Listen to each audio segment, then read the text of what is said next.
Hulaan nyo po kung nasa ang barangay kami. Nandito po tayo sa Barangay Dampulan, dito po sa bayan po ng Torrijos. At atin pong mga kapiling naman ang napakasipag. At ako ay talagang na-amaze sa kanya sapagkat nalaman ko buhat sa kanyang may bahay ang kwento ng kanilang buhay. Ang kwento ng kanilang buhay ng pagsusumikap na dahilan para bukas makalawa ang kanilang pamilya.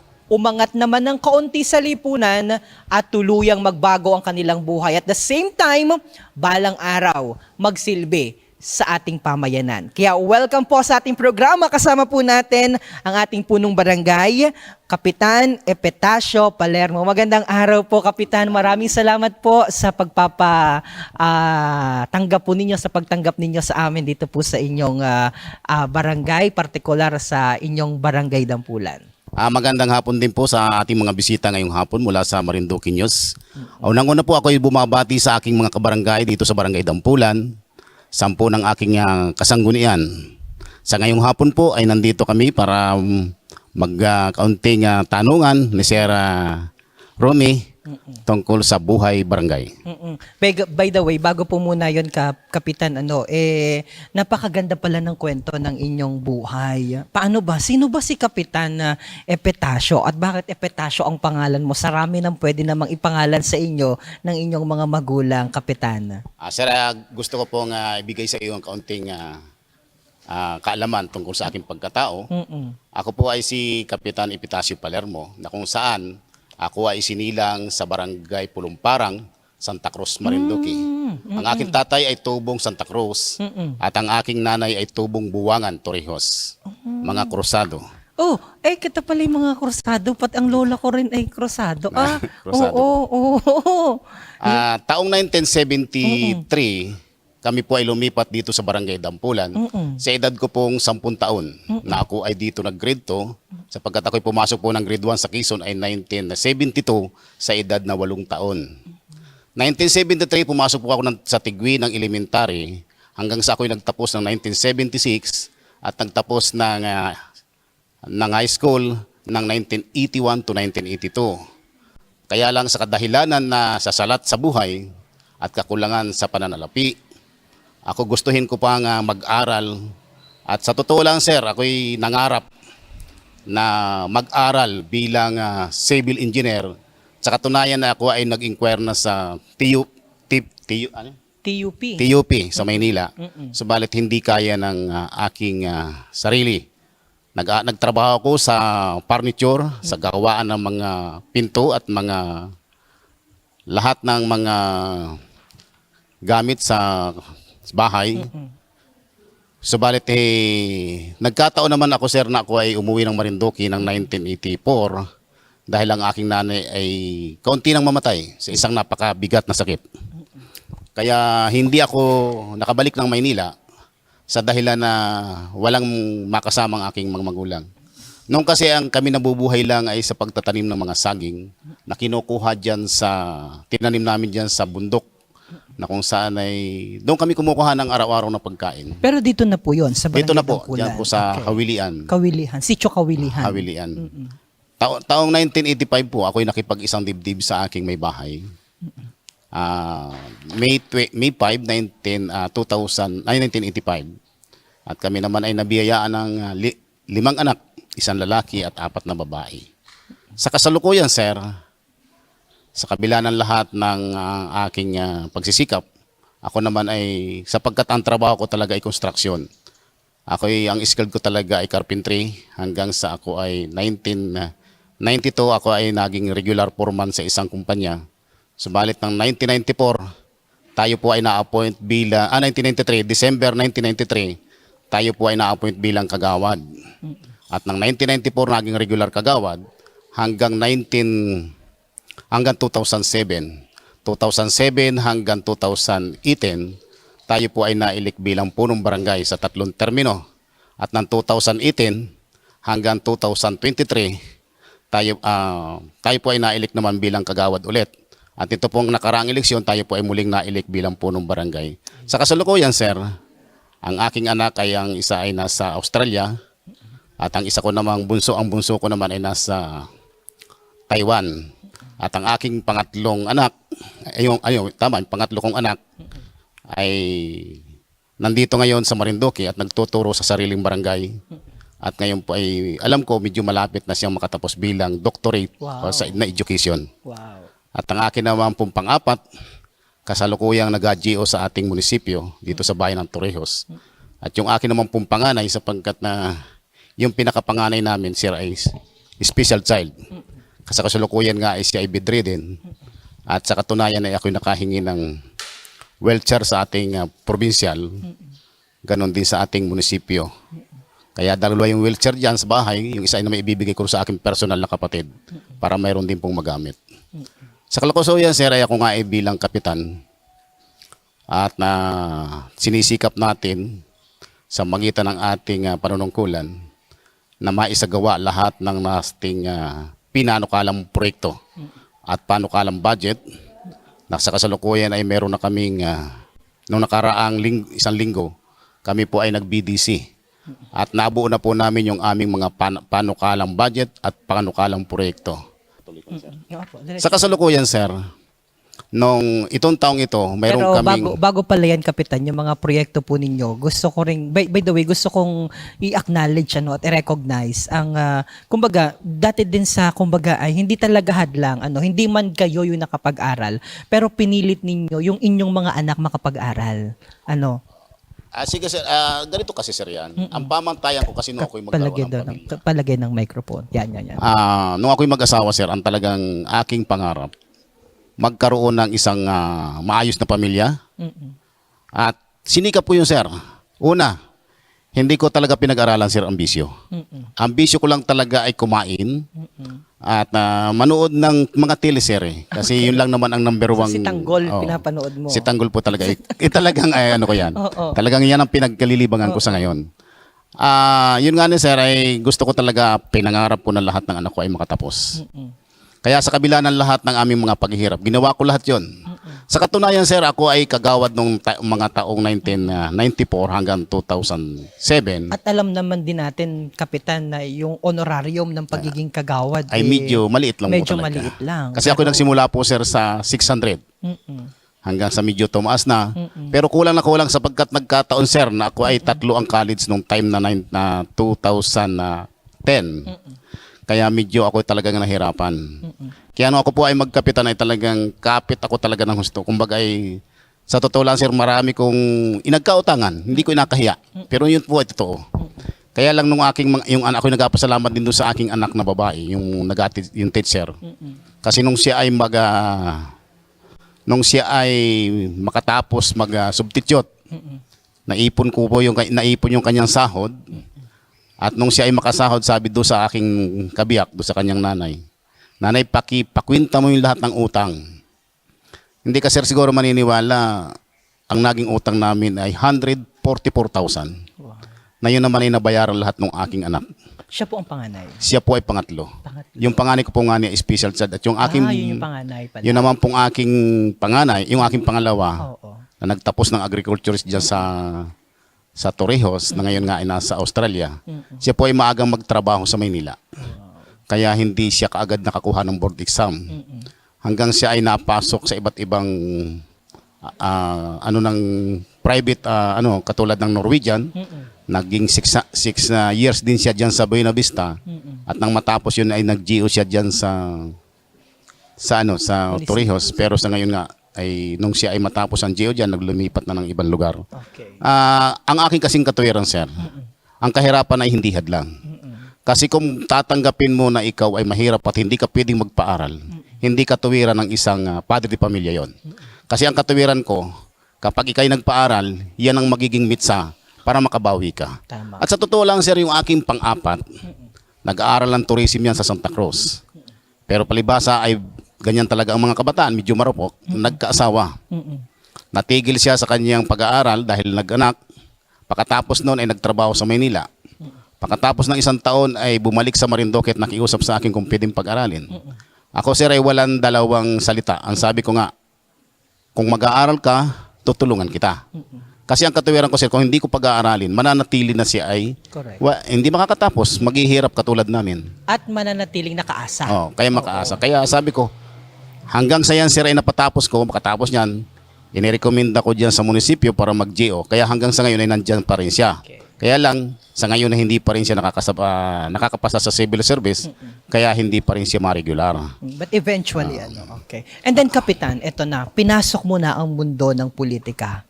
Kumbaga, ang paglilingkod. Sabi mo nga kanina, ang inyo lamang na mga bisyo ay ang pagkain at ang panonood ng teleserye. Plus, meron pang isa. Kagaya ng isang senador, ang sabi niya, ang kanyang bisyo ay ang magserbisyo. Tama. Okay, so pinasok mo na nga ang pagiging opisyal ng barangay. At alam naman natin, napakaliit lamang ng honorarium. Yet, pinagpatuloy mo ito until nga na ikaw ay maging kapitan. Ano ba ang nag-trigger sa iyo? Bakit teka muna, gusto kong maglingkod sa mamamayan? Kasi sir, noong time na ako ay hindi pa barangay official, napasok akong maglingkod sa tinatawag natin sa private.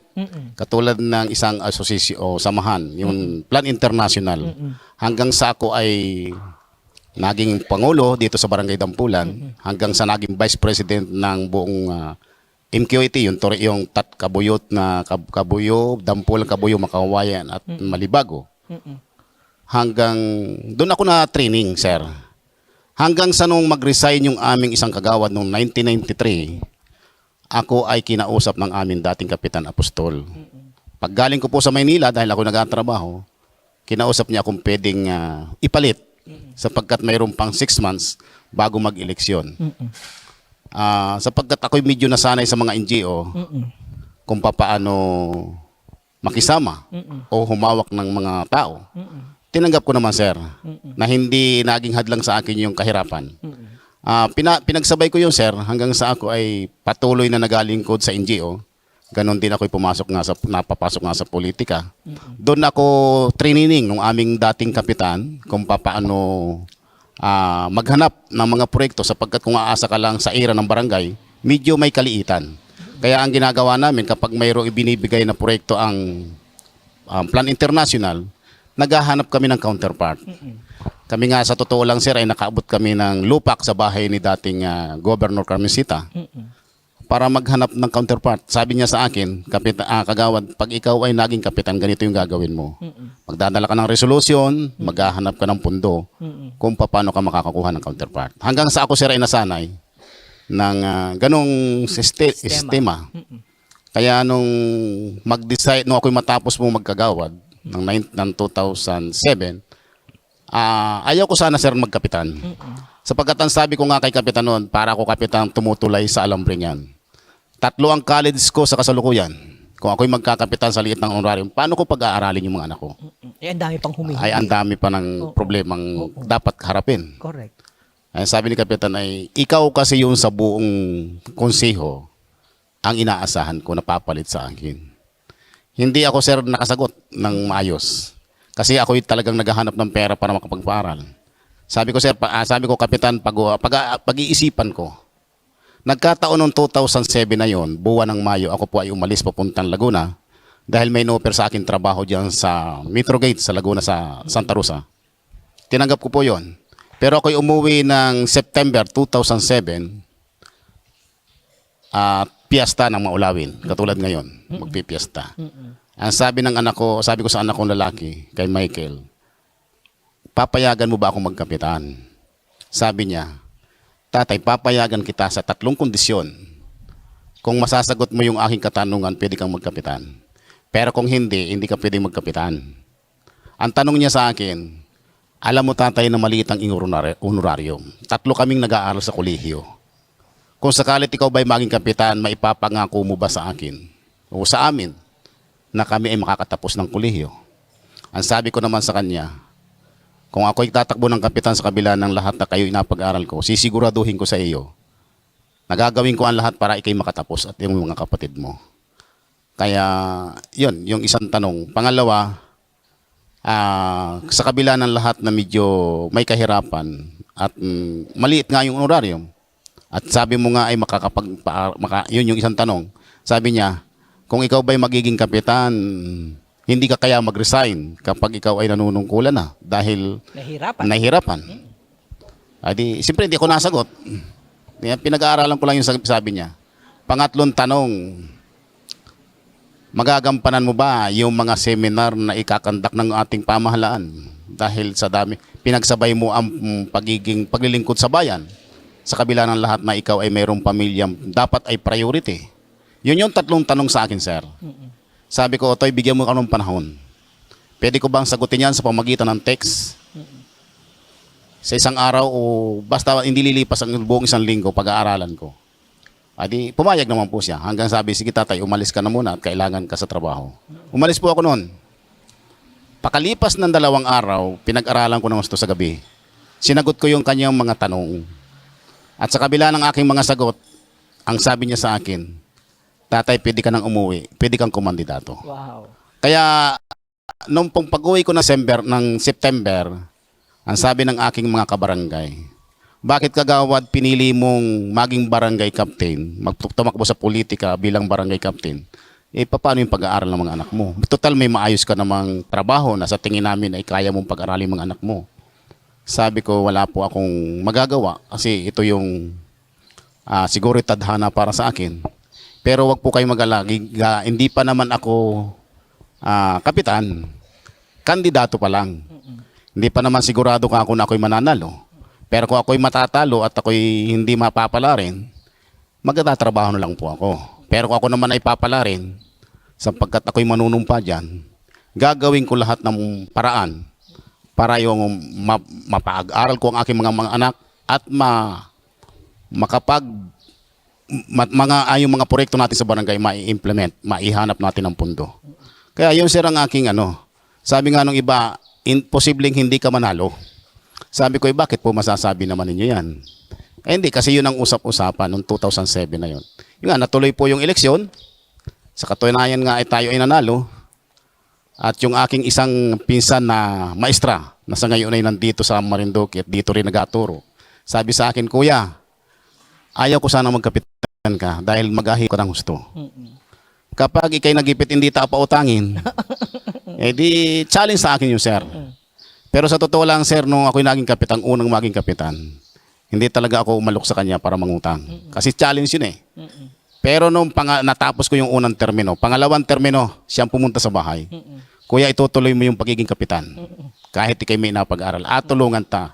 Kung ano man ang problema mo, magsabi ka lang sa akin. Wow. Hindi, yun sir. Hindi, kapag ako medyo nagigipit, nahiram ako sa kanya. That's good. Hindi kasi maniwala nung time na ako ay second term ng kapitan. Nandyan si Ma'am Lani at buhay na saksi. Nanghiram pa ako sa kanya ng pang-tuition ng anak ko. At dyan naman kay Pastor Alex, kaibigan natin dyan sa bayan, nung ang aking anak ay mag-graduate, yung aking teacher, ay mag-graduate ng kolehiyo, tapos ay sabay nun ay ma-exam sa Lucena. Tayo ay nanghiram din. Talagang sabi ko, Pastor, paluwagan mo ako. Buti lang at yung aking mga kilala ay may mga tiwala.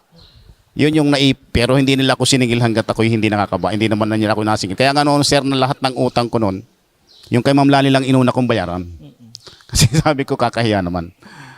Di yun. Yung lahat ng utang namin, nabayaran namin after nga nung makasahod yung anak ko. Yun talagang, Tapos sabi ko nga nung matapos ko yung aking termino, at least nagkaroon naman ng mga proyekto sa panahon ko. Marami namang ito nga cover court na ito, sir. Nang ako'y umupo, ito ay flooring lang. Mayroon walang bubong. Kaya hindi masasabing cover court. Kaya yan ay sinikap ko na maitayo. Sabi nga ni Vice Mayor Janjan, sabi sa akin, kung dito sa ginawa na mobile session ng Sangguniang Bayan dito sa barangay namin, hiningan kasi niya ako ng panukalang proyekto. Ano ba yung priority proyekto ng barangay? Isa yun sa pinangarap natin. Kaya sabi ko, pinagkasundo namin sa Sanggunian, gusto namin magkaroon ng cover court ang barangay Dampulan. Kaya nung time na yun, sabi niya sa akin, sige, simulan mo kapitan, simulan ninyo yan, at susuportahan namin. Kaya ang nangyari sir noon, mayroon kaming budget mula sa General Fund. Sabi ko kay Treasurer, magpapalabas tayo ng pundot ng aking mga kagawad ng 75,000 para masimulan yung 2 posting sinasabi ng ating Vice Mayor. Nung makita nila sir yan, na nakatayo na yung dalawang poste, wala pang plano sir, wala pang plano yan. Nung makita nila yan, nagbigay antimano ang munisipyo sa mangitan isa pangunguna ni Vice Mayor Jan Fernandez By then. ng 100,000 na itayo yung 4 na poste ngayon. Ibig sabihin sir, may 6 na posting na itayo. na, oo. Nang si Kong Alan ay manalo bilang congressman ng 2010, Oo. antimano 2 linggo pa lang siya nakakaupo, pinabisita niya ito, binunduhan ng 400,000. Wow. Natapos po yung 6 na poste at lahat ng BIM doon sa budget na yon. Tapos, ang nangyari sir doon, siguro mga ilang buwan, 5 buwan o 6, hindi ko nagkakamali, binigyan uli ako ng 900,000. Nagawa po itong isang span na ito ng bubong. Natira yung isang span dito at saka yung natitirang 3 span doon. Pero yung po ay nakatayo, hanggang doon lang. Ay di sabi ko, paano kaya? Nagkataon sir, na nag-eleksyon ng 2013. Nabigo si Kong Alan na makaupo. Sabi ko, paano kaya? Pinatawag kami ni Governor noon, siya ay nasa Supreme Court pa. Pinatawag kami kasi bumakasyon yung mag-asawa, si Mayor Lorna at saka si Governor. Ang sabi ni Governor, hindi ko malimutan yon. Anong masasabi mo dito, Congresswoman Lorna, sa mga kapitan na 5? Ano bang pwede mong ibigay sa kanila para yung cover court nilang inapangarap ay mangyari kahit na si Kong Alan na hindi nakaupo pa? Ang sagot ni Mayor Lorna noon, nung siya ay mata-party list noon, lahat ng kapitan na 5 na yan, bibigyan natin ng 1.5 million. Hanap tayo ng pundo. Nangyari naman sir, bago maging mayor si Mayor Lorna, bago tumakbong mayor, naibigay yung 1.5 million. At di sir, nabubungan ulit itong lugar na ito. Nakompleto na. Hindi pa nakumpleto Hindi sir. pa nakompleto. Oh. Tapos nung umupo si Congressman ng 2016, 2 months before election, kung di ako nagkakamali, umupo siya. Tapos nag-eleksyon nanalo. After 1 month siguro yon, hindi ako nagkakamali, pinabisita muli niya sa DP. Ang sabi ng mga taga-DP, Kapitan, patatapos na natin yung ating matatapos na yung cover court mo. Ni-estimate po nila yan, lahat ng bubong, pati bakod, hanggang sa pintura.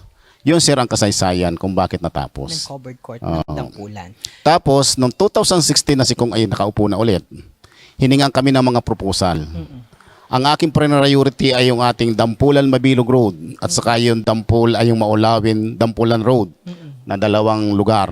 Sapagkat yan po yung mga rough road na kung saan ay nabigyan kami ng kaunting pondo mula sa Kalahi Seeds na 100 meters, pero kulang na kulang sapagkat yan po may kabuuan na 2.4 kilometers. Sabi ko, saan ko kukunin yung konkreto niya para maging maayos yung transportasyon sapagkat napakarami po ng mga produkto diyan katulad ng nyug na nahihirapan yung aming mga kabarangay para ito ay Transport, may makapagbiyahe. Ngayon, nung hindi pa nakakapagbigay si Kong ng pondo tungkol diyan, nabigyan kami ng 35 meters mula sa BUB. Yun, nagsimula yung putol-putol na korsada. Kaya yung lahat po ng sinabnit ko, lahat ng sukat ng ating natitirang barangay road, sinabnit ko po yon. At ang sabi naman ng aming MPDC, si Ma'am Eugene Cruzado, siguraduhin ninyo, mga kapitan, yung right of ways. Kaya po yun ay aking pinakiusap at pinapirma ko doon so dapat mga taong dapat pumirma. Nung maisablit ko po yon, bago matapos ang aking termino ng 2018, lumabas po yung pundo. At naisagawa po yung konkretong kalsada. Wow. Pero yung yung Maulawin Dampulan Road dahil sa kasalukuyan sir ay hindi pa natatapos yun kasi 900 meters lang ang naipagawa doon. Kaya yun sir ang gusto kong ipagpatuloy sa ngayon na matapos na may kabuuhang 1.5 kilometers pa na dapat ay tapusin. Pero yung po sir ay opening pa rin yun kasi hindi naman talagang madadaanan pa ng maraming tao yun kasi hindi pa karsada sa ngayon yun. Yung dulo nun hanggang doon sa pupuntahan. Kaya yun yung aking inapangarap sir na mayroon nga kaming proposal dyan. Wala palang plano pero mayroon akong estimated cost na nagkakahalaga ng 20 million. Yun yung aking pangarap na dapat ay mangyari. At itong cover court namin, Kapag nabagyo sir, sa totoo lang, ako'y palaging inanervyos. Kaya makikita ninyo yan na hindi namin inatanggalan ng lubid. May mga ipit na tubo yan, may taling lubid, para kung sakalit muling bumagyo, hindi kami, kasi nadala na sir ako nung 2021, kung di ako nagkakamali yun, lumakas ang hangin na alsa ng 6 na pirasong bubong. Buti na lahat ang aming butihing mayor ay nabigyan ako na tayo humiling ay tayo nabigyan naman ng ipinalit na bubong. Kaya gusto ko sir itong portion na ito, mag-additional kami ng 2.5 meters hanggang doon sa dulo paikot at lalagyan ng slab yan. Yung ilalim niyan ay magiging powerhouse at yung baba ay magiging senior citizens office. Okay. At pag naislaban sir yan, lalagyan ng wool yan hanggang sa mga bintana. Tapos pagdating do sa level ng beam, igagawain namin concrete gutter. At pagkatapos na yung magiging drop wall na 1.5 meters hanggang sa yung lugar na yun ipaparol namin hanggang dito para hindi na masyadong delikado sa hangin. Para maging safety pagdating ng mga bagyo. Though meron din kayo, Kapitan, dito na evacuation center, pero at least kapag meron ng ganun yon, yung ampias din ng hangin at yung ampias ng ulan at yung hampas ng hangin, medyo maiiwasan. Oo po, Meron pang medyo bangga. mako-cover. Oo. Yaman din lamang, Kapitan, na naibahagi mo sa amin ang kasaysayan ng inyong panunungkulan at kasaysayan ng covered court na ito, ibahagi mo din sa amin. Ano ba ang kasaysayan ng Barangay Dampulan? Ano ba ang pinagmulan? Bakit ba Barangay Dampulan ang tawag dito sa inyong barangay? Okay, sir. Batay sa aming sa kwento na nandito sa mga aming kudigo sa aming kasaysayan, ang Barangay Dampulan ay nagsimula sa pangalang Dampul. Bakit naging Dampulan? Sapagkat ito pong Dampulan ay kinuha sa isang puno. Na ang punong yan ay makikita dito na medyo bihira na. Pero ito'y lumalaki ng 10 hanggang 15 centimeter ang laki. At tumataas ng hanggang 30 to 40 centimeter lang. Medyo mababa siya, Medyo tapos mababa, ay pero- maliit lang naman. Oo. Kaya noong panahon daw na yon, marami ang ganitong kahoy sa lugar. Pero hanggang tumatagal, ay nawala na rin yung mga puno ng kahoy na yan. Kasi maganda po ito sir na gawing bakod. Kasi pag ito'y binabakod mo, kuminsan ay nananariwa pag tag-ulan. Hindi matagal siyang masira. Kaya yun yung naging pangalan na daw ng aming Barangay Dampulan. At sa katunayan ay na-create ang Barangay Dampulan ay 1940. At ang naging punong unang barangay ay si Kapitan Policarpio Solita. At mula noon ay hanggang sa kasalukuyan, ang naging kapitan na ay 12 tao. Batay sa aming records. So bali ilang taon na kung 1941? 1940 sir. 1940. So sa kabuuan ay nasa ilang taon na ang Barangay Dampulan. Ilang Kung taon hindi na ako kayo nagkakamali sir nagsaselebrate? ay bali 60 plus 20 equals 74. Ayan. So medyo matagal-tagal na rin ang atin pong barangay pala nasa 84 na. Na kung 2024 ngayon 1940 kamo. O ay di 74 ba, sir? 84. 84. O 82. Mas matanda pa sa iyo ba ang Ay, matanda ating po. barangay? Ako po 60. Ilang taon na ba si 60 lang po. 1960 si Kapitan. Naku, maraming salamat po Kap sa inyong ibinahagi sa amin at sadya po muna nating puputulin ang ating usapan ng ating erguhan dahil magbabalik po kita makalipas lamang ang ilang mga patalastas.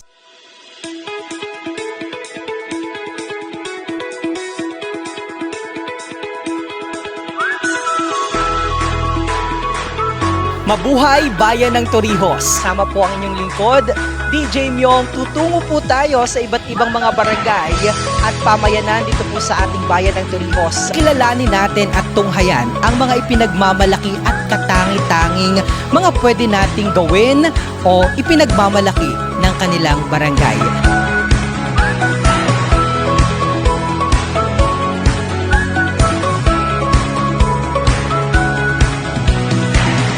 Kapihan at Erguhan with DJ Myong.